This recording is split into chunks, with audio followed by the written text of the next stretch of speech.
perkuliahannya kita majukan ke hari Rabu ya, hari Rabu terlalu maju jam 8 nggak apa-apa, insya Allah teman-teman juga nanti akan mendapat manfaatnya ya dari perkuliahan kita hari ini. Oke, hari ini di sistem lingkungan industri kita akan belajar tentang produksi bersih. Nah, sini tugasnya oleh Dika ya, Kang Dika Arman Maulan Nur Alamsyah. Silahkan Kang Dika bisa sharing apa sih yang harus kita ketahui tentang produksi bersih. Baik, Bu.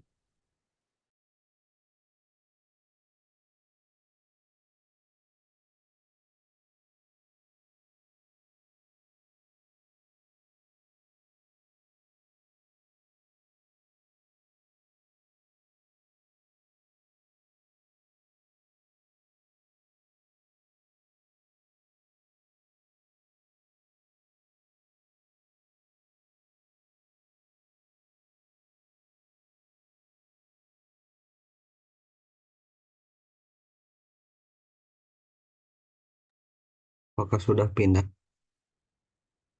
Apakah ada Sudah, sosnya? sudah Kang Dika. Aman-aman Kang Dika. Assalamualaikum warahmatullahi wabarakatuh. Waalaikumsalam warahmatullahi wabarakatuh. Waalaikumsalam warahmatullahi wabarakatuh. Di sini saya akan memaparkan tentang sistem lingkungan industri pada produksi bersih.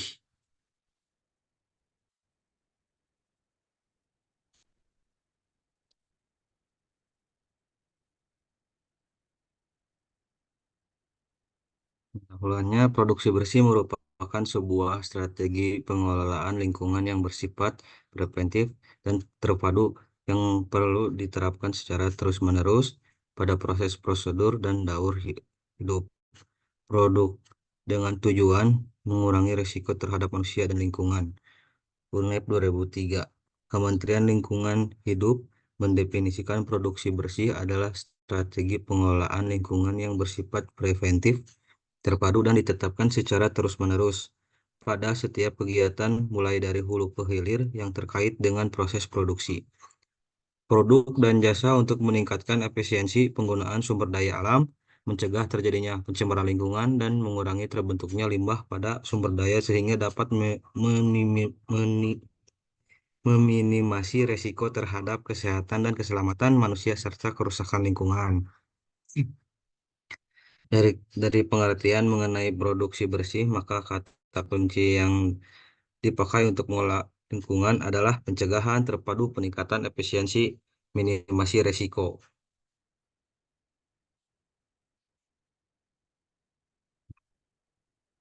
Apa sih apa itu produksi bersih itu? Produksi bersih adalah strategi pengelolaan lingkungan yang bersifat mengarah pada pencegahan yang terpadu untuk diterapkan pada seluruh siklus produksi. Produksi bersih merupakan sebuah strategi pengelolaan lingkungan yang bersifat preventif dan pencegahan terpadu diterapkan terus-menerus pada proses produksi daur hidup dengan tujuan untuk meningkatkan produktivitas dengan tingkatan efisiensi yang lebih baik pada penggunaan bahan mentah, energi, dan air, mendorong per- performasi lingkungan yang lebih baik melalui penggunaan sumber-sumber pembangkitan limbah dan emisi serta mereduksi dampak produk terhadap lingkungan.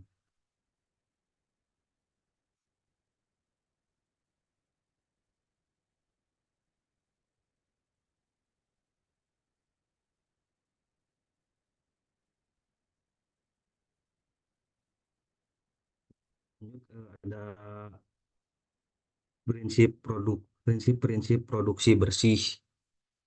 Pertama, ada produksi bersih diterapkan pada proses produksi untuk efisiensi bahan baku air, energi, pencegahan bahan-bahan beracun dan berbahaya, mengurangi kuantitas dan tingkatan kuantitas semua emisi dan limbah langsung dari sumber pada saat produksi.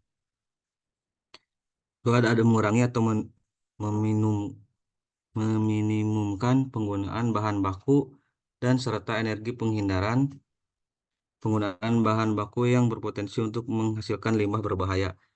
Ketiga, ada melakukan perubahan pada pola produk dan konsumsi sesuai daur hidup produk. Menerapkan pola manajemen meliputi pola pikir, sikap, dan tingkah laku di tingkat industri maupun pemerintah. Terus ada mengaplikasikan teknologi ramah lingkungan dan SOP sesuai aturan yang berlaku.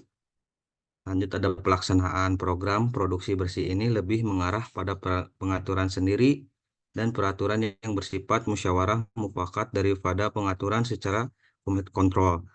Jadi pelaksanaan program produksi bersih ini tidak hanya mengandalkan peraturan pemerintah saja, tetapi lebih didasarkan pada kesadaran untuk mengubah sikap dan tingkah laku.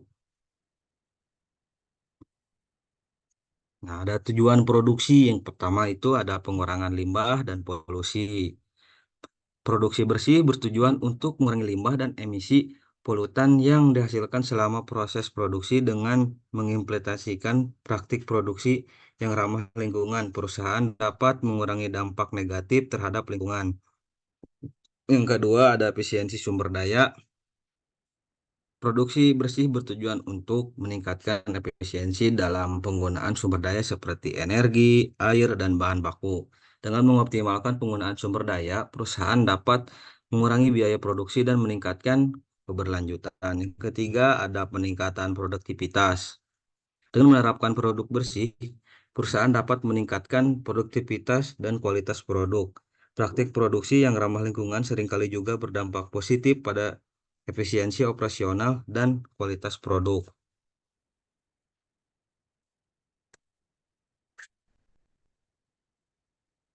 Yang keempat, kepatuhan regulasi lingkungan produksi bersih membantu perusahaan untuk mematuhi regulasi lingkungan yang semakin ketat. Dengan mengimplementasikan praktik produksi yang berlanjut, perusahaan dapat mengurangi risiko pelanggaran regulasi dan menghindari sanksi hukum. Yang kelima, peningkatan citra perusahaan. Perusahaan yang menerapkan produksi bersih cenderung memiliki citra yang lebih baik di mata konsumen, investor, dan masyarakat. Dengan menunjukkan komitmen pada keberlanjutan lingkungan, perusahaan dapat memperoleh kepercayaan dan dukungan dari berbagai pihak.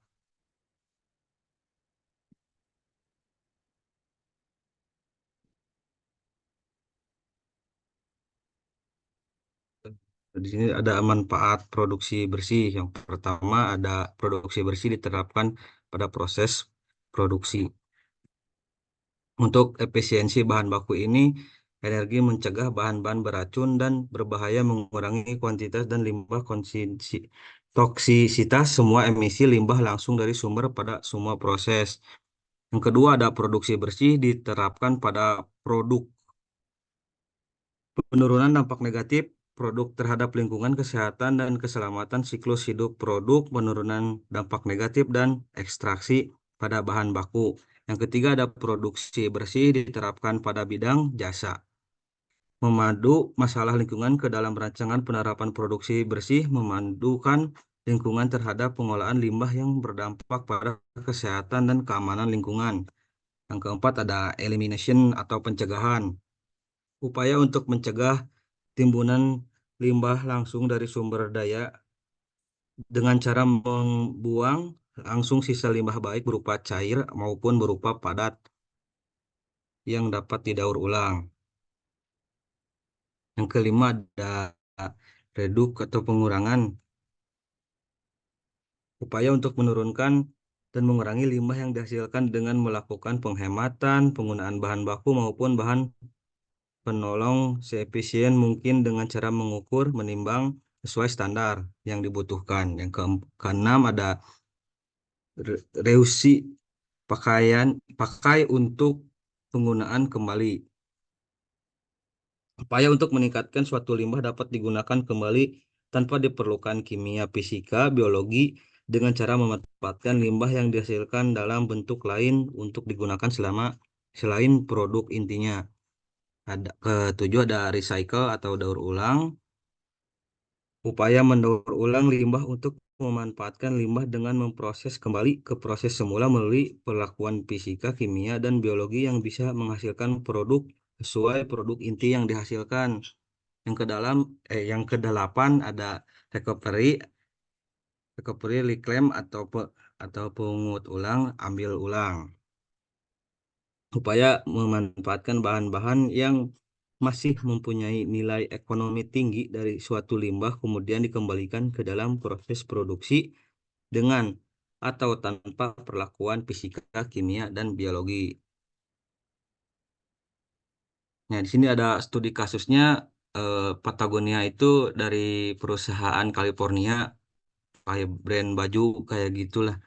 Patagonia, perusahaan pakaian outdoor ini berkomitmen untuk mengurangi dampak lingkungan melalui penggunaan bahan ramah lingkungan, daur ulang produk, dan mendukung gerakan slow fashion. Nah, hasil dari penerapan produksi bersih, hasil pencapaiannya ada mengurangi jejak karbon, inisiatif siklus hidup produk, mengejar keberlanjutan melalui daur ulang, penghargaan lingkungan dari PBB.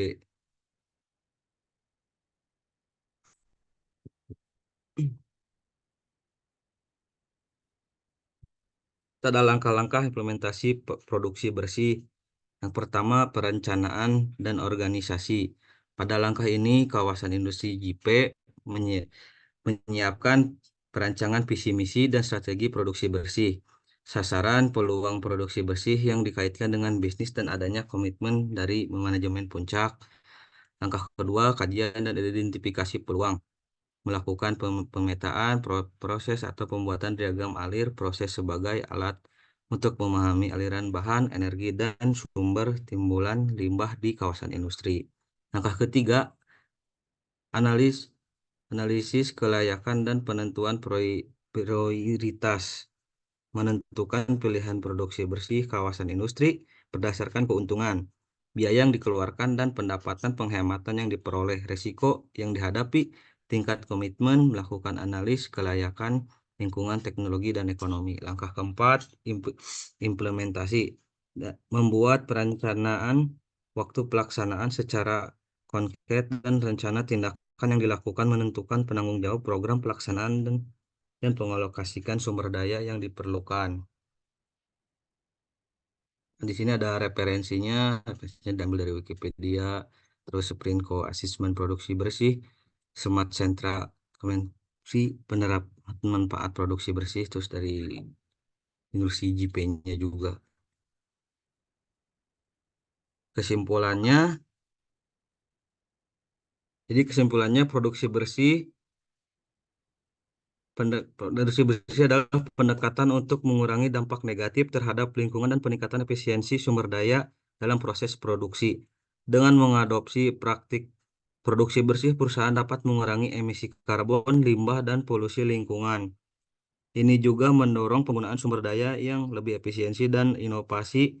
Produksi bersih membantu membangun citra merek yang positif dan mendorong kolaborasi antara perusahaan, pemerintah, dan masyarakat secara keseluruhan. Produksi bersih penting untuk mencapai keberlanjutan dan menjaga keseimbangan antara kegiatan ekonomi dan perlindungan lingkungan. Dengan dicukupkan sekian apa yang saya sampaikan, semoga bermanfaat. Apakah ada yang mau bertanya?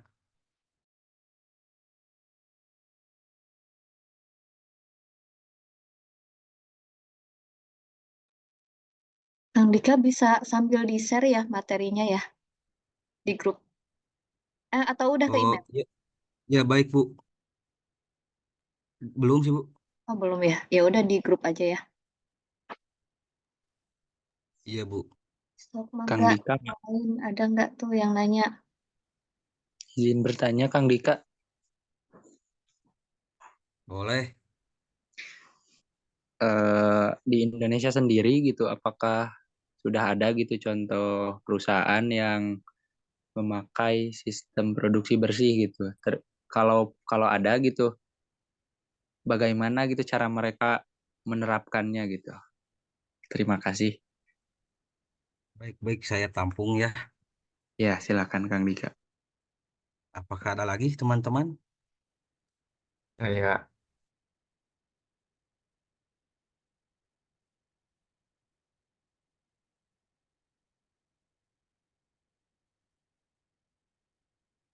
Boleh? Enggak, mangga.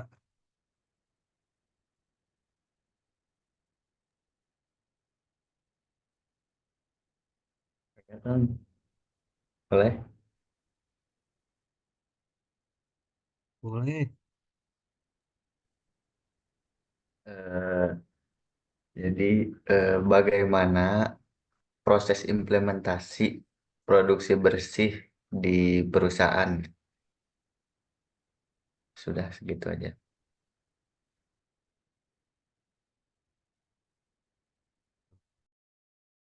Oke, baik. Terima kasih, Saudara Raipal. Pertanyaan yang bagus.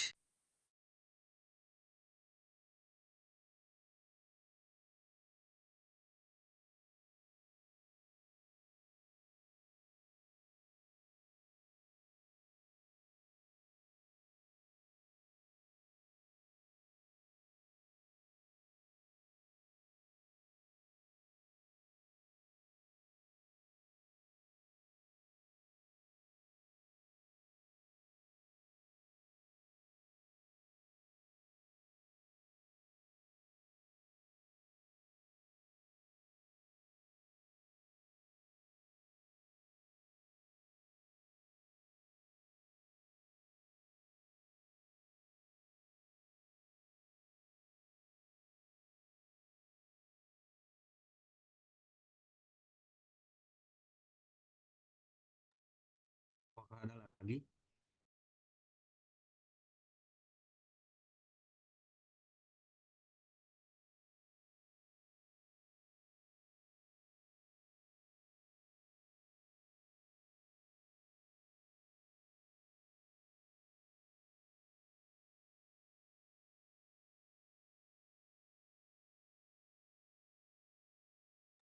Oh, kalau tidak ada, saya izin menjawab yang pertanyaan Kang Haigel ya. Hmm, Di Indonesia tuh ada beberapa perusahaan yang menerapkan tentang produksi bersih. Yang pertama itu ada Unilever Indonesia, kedua ada Nestlé Indonesia, ketiga Indofood, Sukses Makmur Tbk. Nah, dari Unilever tersebut merupakan perusahaan yang telah lama dikenal aktif dalam menerapkan praktik produksi bersih. Mereka fokus pada efisiensi penggunaan sumber daya, pengurangan limbah, dan penggunaan energi terbarukan. Nah, dari Nestle Indonesia juga menerapkan tentang memprioritaskan penggunaan bahan baku yang ramah lingkungan, pengolahan limbah yang baik, dan inovasi dalam proses produksi untuk mengurangi dampak lingkungan. Yang ketiga ada Indofood Sukses Makmur Tbk, merupakan perusahaan makanan terbesar di Indonesia yang juga memperhatikan aspek produksi bersih. Mereka mengintegrasikan praktik ramah lingkungan dalam rantai pasokan mereka dengan terus melakukan inovasi untuk meningkatkan efisiensi produksi. Nah, begitu Pak Haigel, apakah sudah cukup lengkap? Cukup, Kang. Cukup jelas. Terima kasih. Oh, baik, sama-sama.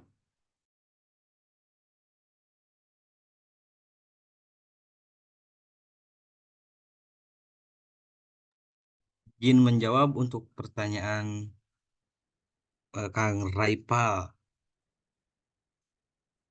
Tadi pertanyaannya bagaimana proses implementasi produksi bersih dilakukan pada perusahaan. Proses implementasi produksi bersih dalam sebuah perusahaan melibatkan langkah-langkah identifikasi sumber pencemaran, evaluasi proses produksi, pengembangan solusi, implementasi tindakan perbaikan, pemantauan kinerja, dan membangun komitmen serta budaya perusahaan yang mendukung praktik berkelanjutan. Dengan demikian, perusahaan dapat meningkatkan efisiensi dan keberlanjutan operasional mereka. Begitu, Pak Raipal.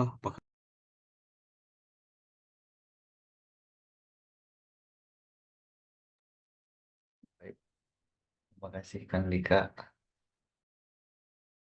Baik, baik. Sama-sama.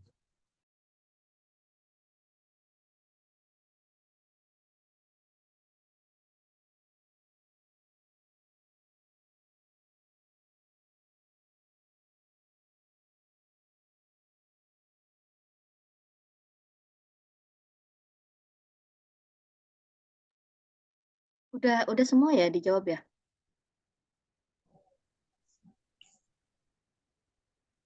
Sudah, Udah, Bu. Bu. Ada tambahan lagi nggak? Kalau nggak ada, nanti saya mau share contoh-contoh analisisnya ya, contoh-contoh analisis produksi bersih. Walaupun baru perusahaan-perusahaan besar yang tadi disebutkan Kang Dika nih yang sudah menerapkan produksi bersih ya, itu tidak menutup kemungkinan UMKM pun menerapkan produksi bersih. Tapi kan untuk menerapkan kita perlu analisis dulu ya, perlu menganalisis kira-kira rekomendasinya seperti apa seharusnya. Masih ada yang ingin ditanyakan enggak?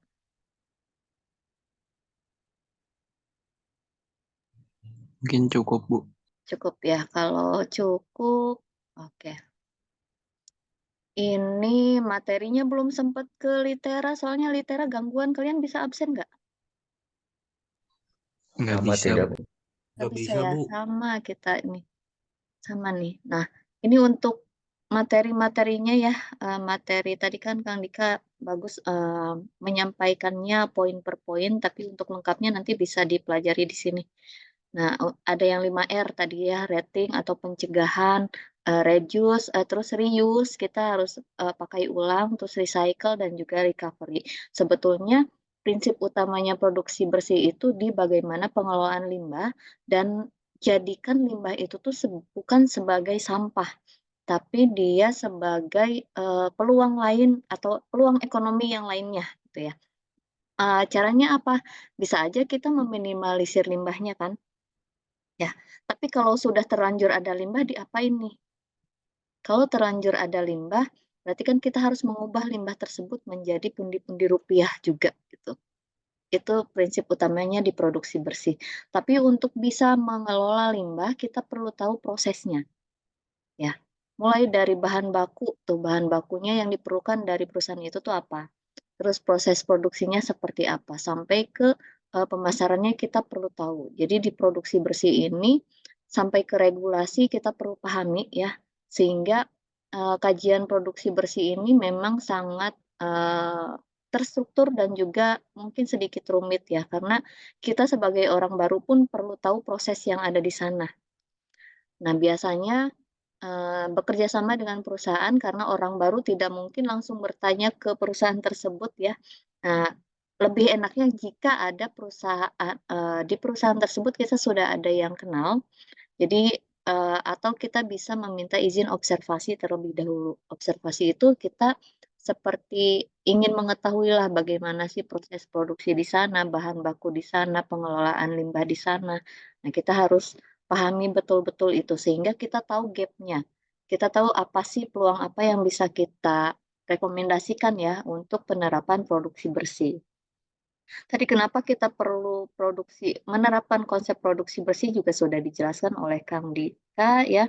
Salah satunya buat citra perusahaan juga ya. Citra perusahaan sangat penting dalam penerapan produksi bersih atau teknologi yang ramah lingkungan. Oke. Ini ada beberapa, kalau di Litera sempat dilihat ada beberapa contoh jurnal ya, contoh jurnal yang sudah baru segitu yang bisa saya masukkan. Sebenarnya masih banyak sekali kajian tentang produksi bersih ini. Kalau teman-teman cari keywordnya penerapan produksi bersih. Jadi banyak nanti nggak cuma di perusahaan besar, tapi ada juga di UMKM. Tahu lah ataupun tempe ya, itu bisa. Walaupun belum diterapkan, tapi kita bisa menganalisis dan memberikan rekomendasi untuk produksi bersihnya. Ini salah satu contohnya eh, tugas saya di S2 ya. Tugas waktu S2, tugas saya jadikan jurnal dengan tim nih. Jadi bagaimana sih penerapan produksi bersih pada industri minuman nata de coco ya. Nata de coco, pasti yang kalian pikirkan nata de coco banyak limbahnya, limbah apa kira-kira? Nata de coco. Kelapa Kelapa, Bu. Kelapa. Kelapa kan yang digunakan. ininya. Apakah banyak limbahnya kelapa? Ininya, Bu, batoknya gitu. Oke, paling banyak itu ternyata air, teman-teman ya. Airnya, karena di dalam proses pembuatannya membutuhkan banyak sekali air, mulai dari pencucian dan juga sampai ke dalam pembuatan nata de coco-nya. Nah, sedangkan air sebetulnya kalau kita bisa mengolahnya kembali, itu kan bisa dijadikan lagi sebagai bahan baku lain ya. Bahan bakunya misalkan digunakan lagi dalam eh, proses pencucian dan lain sebagainya. Jadi di sini Silahkan nanti teman-teman pelajari bagaimana sih cara analisis penerapannya. Kalau di sini itu perusahaannya di Bogor waktu itu di Bogor ya. Terus kita harus tahu apa aja sih tahapan-tahapannya, misalkan persiapan, perencanaan dan pengorganisasian, terus identifikasi prosesnya ya, proses produksi nata de coco-nya, evaluasi kelayakan dan penentuan strategi alternatifnya ya. Setelah itu baru kita di sini ternyata diperoleh kesimpulan aspek yang mendasar itu faktor teknis dari sisi housekeeping. Tadi kan ada beberapa cara menganalisis produksi bersih. Salah satunya harus ada good housekeeping-nya ya. Good housekeeping meliputi pengaturan dan juga penyusunan alur produksinya harus diperbaiki ya, mulai dari pengadaan dan pendistribusian bahan baku hingga teknis pengalokasian produksi. Oke, untuk penanganan limbahnya masih kurang diperhatikan juga ya. Ini menjadi perhatian agar kebersihan lokasi produksi dapat ditingkatkan. Namanya juga kalau nata de coco pasti becek ya di sana. Di tempat produksinya pasti becek, makanya perlu ditingkatkan. Nanti untuk lengkapnya bisa teman-teman kliklah link ini ataupun ada yang di Litera kalau sudah bisa diakses ya. Oke, ini contoh lainnya misalkan penerapan produksi bersih di industri pemindangan ikan. Industri pemindangan ikan di Pati ya. Nah, ini juga ada beberapa tahapannya. Tahapannya misalkan, oke, kalau masih bingung dilihat di abstraknya. Di abstraknya itu proses produksi pindang ikan dimulai dari penyiapan bahan baku ya. Jika ikan yang digunakan diperoleh dari cold storage, setelah itu ikan dicuci. Nah, berarti kita harus tahu prosesnya dulu ya. Harus tahu prosesnya seperti apa. Terus pendekatan produksi bersihnya dilakukan dengan cara mengolah lebih lanjut limbah yang dihasilkan dengan pengelolaan sederhana. Jadi kita analisis di proses produksinya, apa sih yang bisa kita minimalkan limbahnya sebelum ke penanganan limbah. Ya. Jadi rekomendasi ini lumayan berat kalau produksi bersih, kita harus tahu analisisnya ya, cara-cara untuk mencegah terjadinya limbah tersebut. Oke. Dihasilkan diversifikasi produk berupa bahan baku pakan. Oh, ternyata limbahnya rekomendasinya diolah menjadi pakan ternak gitu ya. Itu bisa dilakukan. Terus, nah ini yang di perusahaan besar misalkan penerapan produksi bersih pada industri pulp dan kertas. Nah, ini sangat sebetulnya agak susah ya untuk mengetahui untuk bisa masuk ke industri pulp dan kertas ini, tapi ini sudah ada kajiannya, jadi teman-teman bisa dipelajari di sana. Sebentar. Saya mau tunjukkan yang tadi contohnya itu yang paling mudah kalian pahami deh nanti ya untuk kenapa sih susah. Oke, misalkan yang di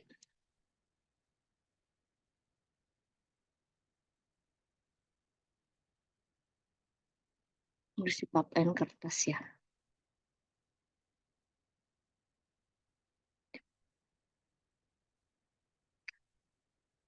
Satu lagi ini yang di industri nata de coco. Ya. Oke, misalkan yang di pemindangan ikan nih, pemindangan ikan kalian lihat perlu tahu ruang lingkup proses ini ya, ruang lingkup produksi bersih tadi ya. Bagaimana sih strategi pengelolaan lingkungannya terus diterapkan dalam produksi dan siklus pelayanannya ya. Produknya harus mereduksi limbah dengan rancangan yang lebih baik dan juga penggunaan limbah untuk produk baru. Nah, pokoknya semua siklus ini tujuannya meminimalkan limbah yang dihasilkan, tapi kalau ada limbah ya bagaimana caranya diolah menjadi rupiah ya atau yang lebih bermanfaat ya. Oke. Nah, kalian harus tahu industri pemindangan ikannya seperti apa dulu nih. Nah, metodenya ya. Nah, di sini berarti dari tahapan proses produksi ikan pindangnya. Nah, di sini akan kelihatan ya, akan terlihat nanti perbedaannya ya, perbedaan di proses produksinya. Bahan bakunya misalkan, bahan bakunya apakah bisa kita ganti dengan bahan baku yang lebih ramah lingkungan misalkan ya, atau proses pencuciannya butuh berapa banyak air nih, kalau airnya terlalu banyak bisakah kita minimalkan atau optimalkan gitu ya. Nah, sebetulnya tidak perlu di air yang banyak loh, cukup di air mengalir aja beberapa detik itu juga bisa kan menjadi rekomendasi gitu. Oke. Terus, nah, perlu ada identifikasi sumber limbah dari proses produksi yang tadi. Kira-kira sumber limbahnya yang berpotensi di proses mana saja ya? Di proses mana saja? Terus pendekatan produksi bersih pemindangan ikannya nih. Limbah padatnya, limbah cair yang dihasilkan apa saja gitu ya. Limbah padat dan limbah cair ataukah ada limbah B3? Wah, sangat susah lagi nanti penanganan yang B3. Nah, ini misalkan pendekatannya dengan upaya pencegahan terjadinya limbah ya, untuk mengurangi timbulan limbah dan diusahakan output dari proses tersebut dapat menghasilkan produk baru.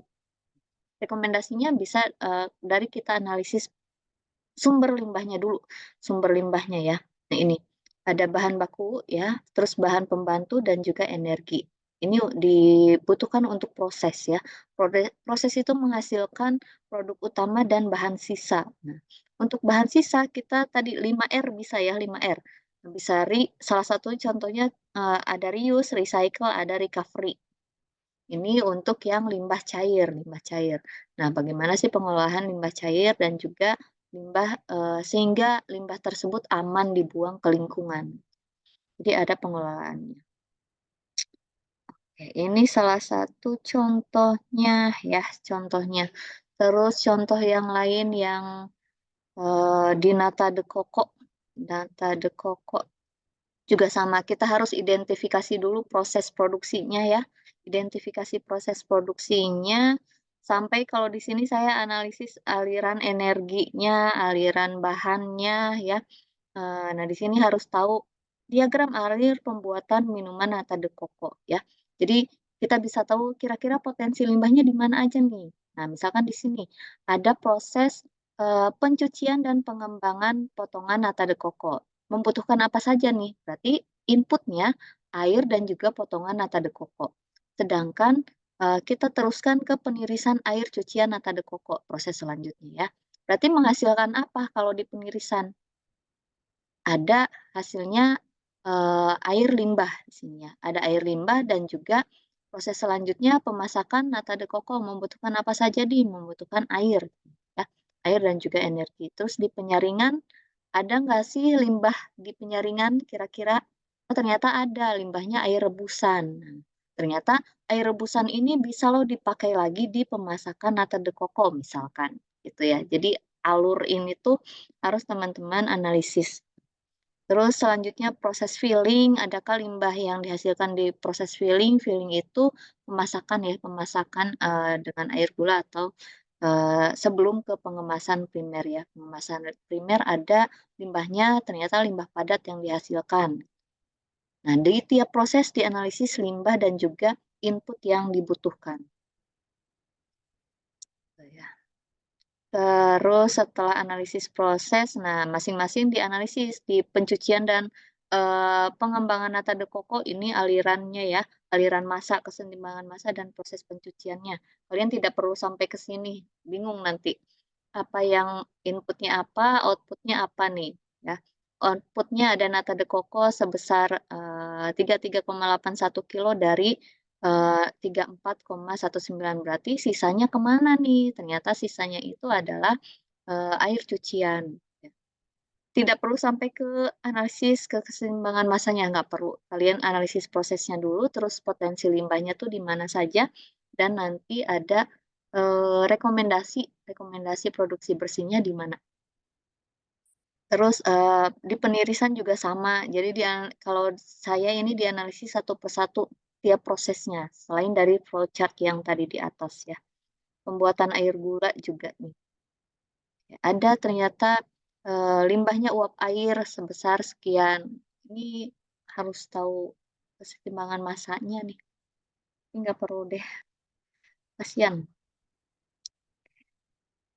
Oke. Nah, misalkan ini, limbah yang dihasilkan pada serangkaian proses produksi pengolahan nata de coco itu setiap tahap produksi secara spesifik ya. Secara umum limbahnya apa nih? Limbah cair apa? Limbah padat apa? Kalian spesifikasikan dulu ya. Terus, nah, permasalahan dan analisis peluang opsi produksi bersih ya. Ada peluang-peluangnya, ada analisisnya, analisis untuk penerapan produksi bersihnya. Misalkan di sini ya, ini itu ada 4 faktor. Faktor pertama, faktor bahan baku ya, faktor alat atau mesin kah, atau faktor metode atau caranya ya. Yang keempat, faktor manusia ataupun skillnya. Ternyata permasalahannya ada 7 permasalahan di sini. Contohnya ya, contohnya ada tumpukan penyimpanan produk melebihi standar jumlah tumpukan maksimum yang tercantum pada kemasan. Nah, biasanya kalau di kemasan itu ya